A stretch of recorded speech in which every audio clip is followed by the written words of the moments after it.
When you feel that you are love, then love comes your way, more than you can think possible right now.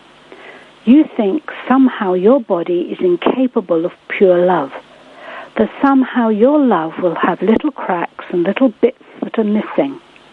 But that is only because you are relating to love within the game of your creation. You love on condition. When you get to a point of total unconditional love, which means loving without expecting anything back, then you will know pure love. It is up to you to change the game. You've been playing this game for a long time now, and suddenly the rules have changed, so you must change the way you play. So in a sense, what the Elohim is saying is that we are the creators. So if we are the creators, then we can create light or dark, evil or good, whichever. It's the same tools, it's the same bit of clay we use. You know, a potter can create a vase, or it can create the figure of a dog. It can create a bowl. Whatever that potter creates, it's all out of the same stuff, even though they're different things with different uses. Mm-hmm. Have I totally confused you now? Not totally, so just go on a little bit. So, are the Elohim the main contact that you write about in this book? It's the Elohim and Melchizedek. All right. Yeah. And of course, there is a person named Drunvalo Melchizedek. Yes. And Drunvalo is one of the people that Melchizedek comes through. I see. And as I was saying earlier, his information, although would be the same, will be put in a very different way. I think there's also an Amrita Melchizedek too. Mm-hmm. So I'm probably a Pat Melchizedek. All right. Drunvalo says that he is a walk-in. Walk-in. So that means that he has been totally taken over, or no, not taken over, sorry. He has been merging with an Elohim. With the Melchizedek. Oh, sorry, with Melchizedek. Yeah. Sorry. Yeah. Sure. That's right. I'm not a walk-in. You're not a walk-in. So no, you merge whenever you want to. Sorry? You merge whenever you want to. That sounds a bit strange, we merge but energies for the time that is needed to do the channeling. Yeah. Yeah. In the third book, the third book is called Earth's Other Friends. Yes. Which other friends? Now, these are what I call her off-planet friends. These are the beings who are from other places in our universes, who are here to support us in this whole journey, this whole ascension program. And the two that I have been open to allow our energy to merge for channeling are the Pleiadians and Ashtar. So that planet Earth's other friends are channelings from the Pleiadians and Ashtar. That reminds me of something. Of course, you remember when we met Creator Mutwa in Africa this October, right? And Creator talks about the Pleiadians, and he says that these are our enemies, or these are enemies of men. Is this? What does this mean? That's not my recollection of what he said, actually, Tarek. Not? Oh. No, I think he was talking about.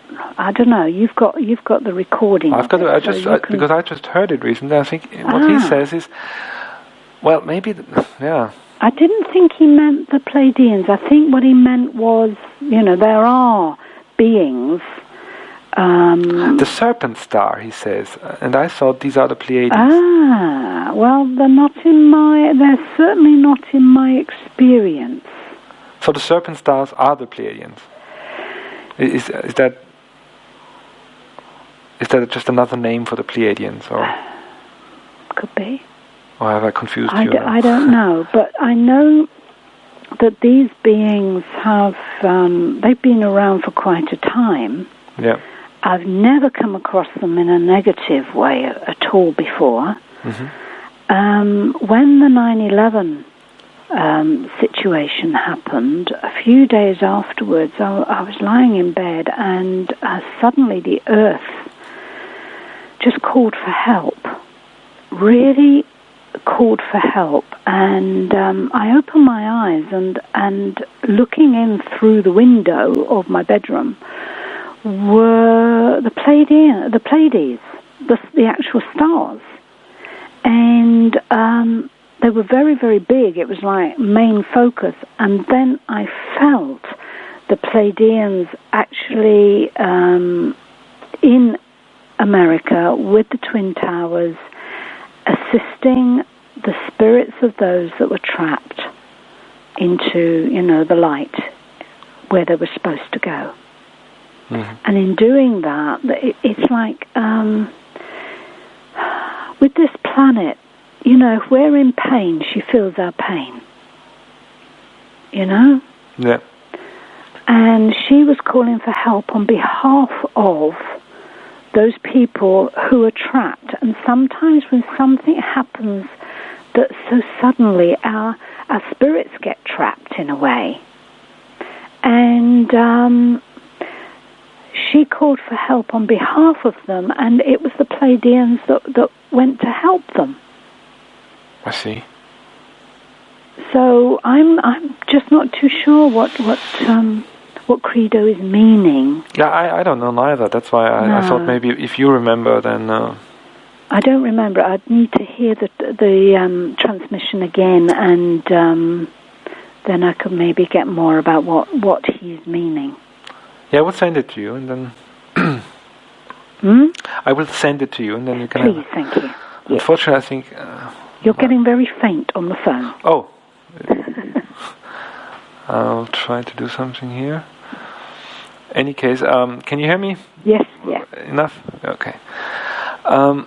So, the book Earth's Other Friends, they are the Pleiadians, and who else is it that you... Ashtar. Ashtar. Oh, I heard about this, the Ashtar Command. That's the one, yes. All right, now, who are those?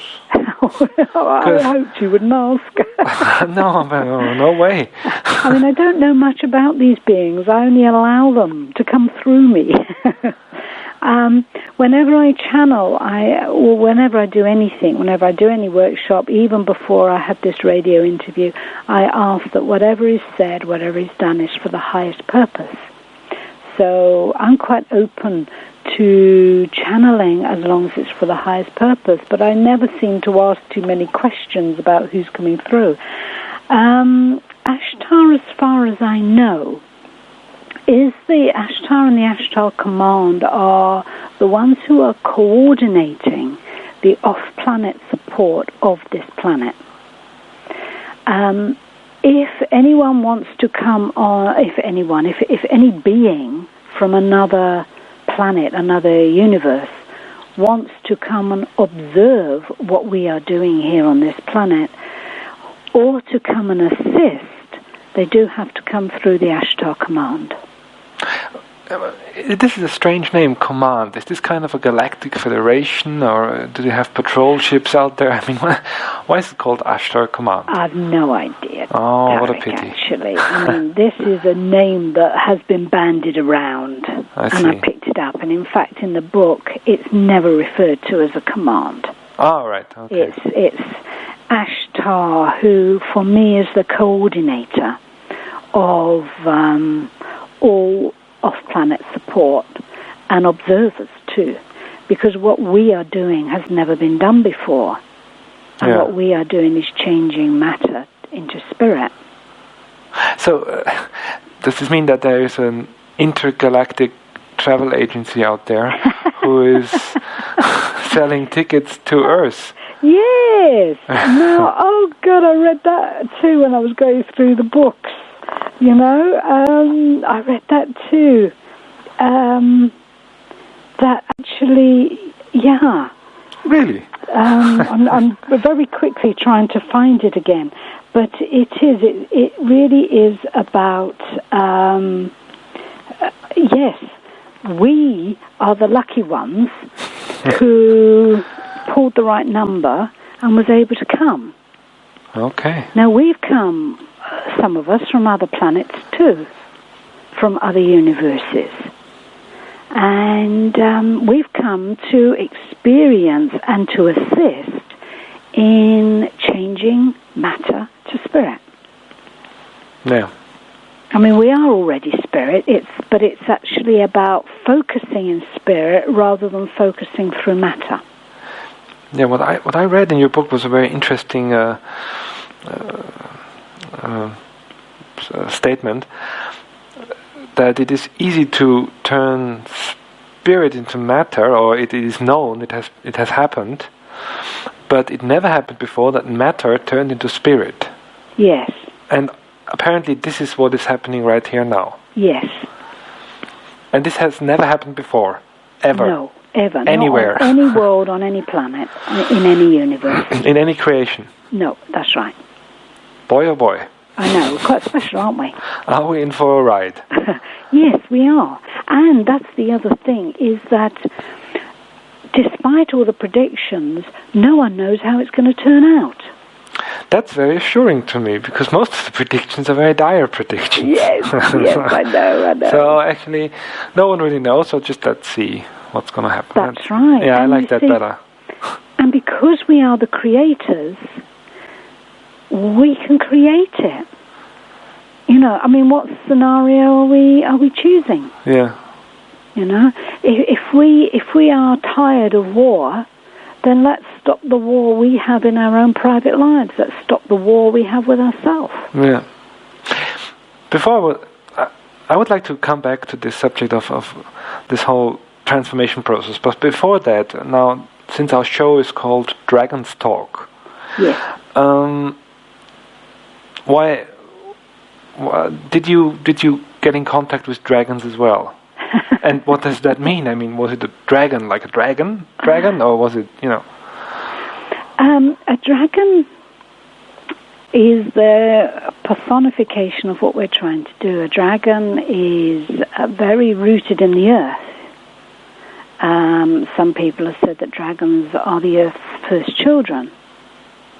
But they also have wings, so they can lift themselves above and beyond what is naturally capable of.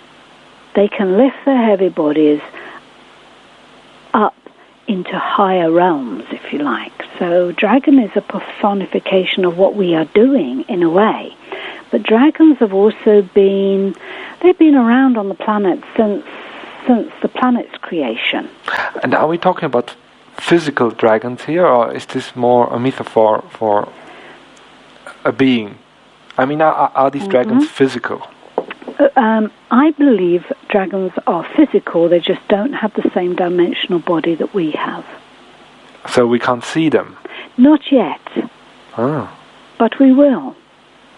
But we can feel them. You see, although we cannot see interdimensionally yet, we can't